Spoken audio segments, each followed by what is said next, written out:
right, let's get started. Peace and blessings, everyone. I hope that you are well and prosperous in everything that you do. Welcome back to those of you who have been rocking with me. Hello to you if this is your first time. My name is Q. On this channel, I'll be talking about a variety of topics, depending on what's going on and what I'm going through. In this particular phase and segment, we're talking about Africa and those planning on making trips and migrating. Just wanted to share some information since I have recently been through that experience. So this particular topic that I want to talk about today is really my first impressions. I haven't been here too long, but I want to talk about that, and also mention in the description being hoodwinked and what I mean by that. So let's get into it. All right. So first of all, I want to talk about being hoodwinked. Now, what I mean by that is I'm from the U.S. I'm an African-American male in my 40s. And I can remember as a child being up late at night, sometimes watching movies or, just doing regular kid stuff. But every now and then I would see these commercials. The campaigns, Feed the Children campaign. They come on quite frequently. I would see them in the daytime, but I would see them more at night, in between shows and what have you. So it was a infomercial, provide a hotline for you to call and donate money to helping hungry kids in Africa. Seeing this as a child, I don't know if I was identifying because the child was the same color as me or what, I don't know. But something in me said that when I got older and had means, I would want to help out the starving kids in Africa. And as I grew older, these infomercials and advertisements became more and more frequent. And you would see the same picture. It seemed like maybe different kids, but it was the same picture. The child desperately looking up at the screen, flies everywhere on their eyeball, walking around, and I remember thinking on several occasions, like, do they not feel that fly? Because I'm so sensitive to, things crawling on me. That's a whole nother issue. But yeah, just flies hovering, and I couldn't understand it because, you see fly or two, but you wave them away and you would make attempts, but it just gave the impression that the child was so hungry that he didn't have the energy to even swipe the flies away. So this was the perception that it helped shape my perception of what I thought Africa was from these infomercials. We weren't taught that much in school about Africa. As far as we were told, as far as we knew, is there were tribes. Then the transatlantic slave trade happened, and whoever was left in Africa was running around in huts trying to survive and scramble up to get some food. And Americans were going over there periodically to drop off food to the starving people. That was pretty much it. So when I got older and got the means, I was trying to make do on my promise and go and help out. So when I saw the opportunity, I took it, and here I am in Africa. So, and we'll get back into, you know, how that helps shape future decisions. But now I just want to talk about my first impressions and being here. So, backtrack a little bit. So, if you saw my last video, I'm talking about visa process and some of the flight information, itinerary, things that'll help. But now we're past that. So now I booked my flight on a plane. We're in the country. We're through immigration, and now I'm going to my Airbnb. Booked it online in advance. Host was super responsive, super efficient. Scheduled everything, made my payments. So I get to the place. You know, drive from the airport. It's about maybe 40 minutes to an hour from the airport with traffic. You know, it's not, they don't have like big lane highways, so it's, you know, narrow roads coming in and out of town, main roads, etc. So with that route, a little bit of traffic is about an hour. So we get to the place, very clean. The lawn was well manicured. It was a standalone compound, 24-hour security, someone on the premises to manage the support staff, the gardeners, the people spraying the insecticides.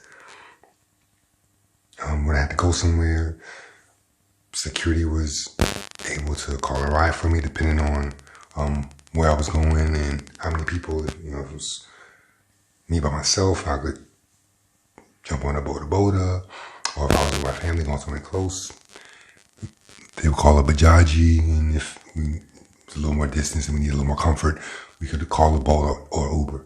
And I'll probably do a video about the different modes of transportation in a little bit. And then, of course, if I need someone to talk Swahili or translate for me, they were there to help with that as well. So, you know, overall it was way better than what I expected. Perfect amount of modern versus traditional. They had African art everywhere, but they also had flat screens, video games for the kids. They had a PS4 in there with the games. They had DVD players, Blu-ray players. You know, everyone had their own bathroom, their own bedroom. You know, we're a family of 4. I got a son and a daughter, so they each had their own room, their own bathroom. We didn't have to worry about that. All the amenities, it was perfect. Like if I had the money, I would have bought that house and lived there, you know, for my whole time, you know, that I would be here. So it was way better than what I anticipated. But going back to my intro and how my perception was shaped by what I had been taught through educational institutions and the media. Now, mind you, I'm coming from the UAE. I'm born in the United States, but I'm coming here from the UAE. I was working out there. So, if you've ever been to the UAE, I mean, it's Wakanda in the desert. It's the pinnacle of luxury. So when I say everything here is on par, I'm talking from that standard. Now, we're not talking about, you know, roads and infrastructure. That's something different. But as far as living conditions inside, externally, within your confinement of where you live, it was nothing different. So, I had made a video from the actual Airbnb when I got there.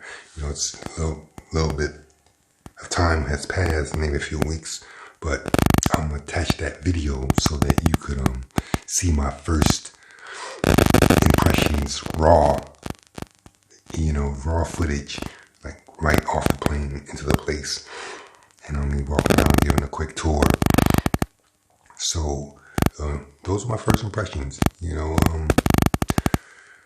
I hope this information is useful to someone. If you have any questions, you know the drill. Like, comment, share, subscribe. And until the next time, peace, and stay tuned for the raw footage of when I first got to the Airbnb. So your boy here in the motherland just touched down, you know, got to my hut. You know what I mean? We out here in the bush, in the wilderness, amongst the wild. You hear the sounds. Hyenas, lions, tigers, bears, music, you know, all of that's going on here in the motherland, out here in Africa, where we live in huts, swing from trees like monkeys, crime everywhere, you know, the stuff they feed us in the history books. You know, straw houses, zinc roofs, all of that. Wood burning stoves, all of that. You know, this is my African hut. This is how we live in Africa. In the huts, you know. Wood burning stoves. Ice boxes. No ice boxes. We just salt the food to keep it fresh.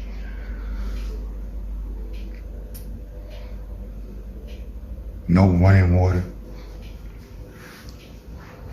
No running water. You don't do that. You know, gotta go out to the river to get your water. You know, eating on the ground.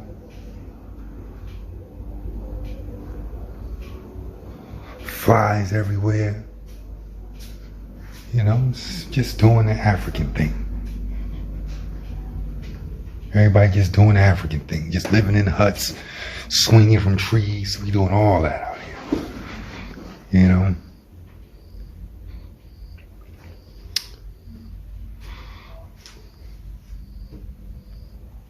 No technology in Africa. They just watching the stars and the sun. Kids finding more constructive things to do. You know, the real things that kids do in Africa. They don't do the stuff that they do in America. You know, they don't play PlayStation. They don't do none of that stuff in Africa. Of course not. Of course not. So what they do? You know? Come on! Just fell down and died. It's just amazing how they live. Like, who would have? I'm dead. Who would have thought?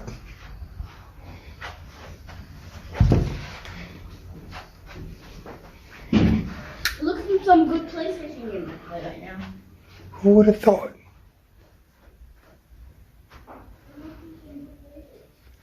Out here in Africa.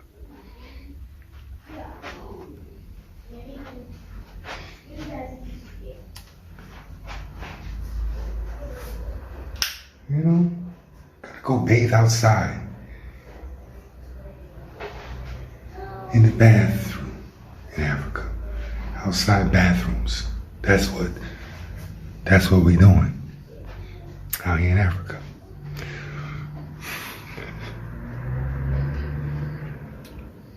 It's almost like being hoodwinked, you know? This is a little Airbnb situation we got going on in Africa. Yeah. BS. I'm calling BS. For real. This is not what they said in the history books. This is not what they were saying in PBS. All the infomercials. Feed the kids. Not saying that it's not here. But that's not all it's about. trust and believe for somebody who got 10 toes down, feet on the ground.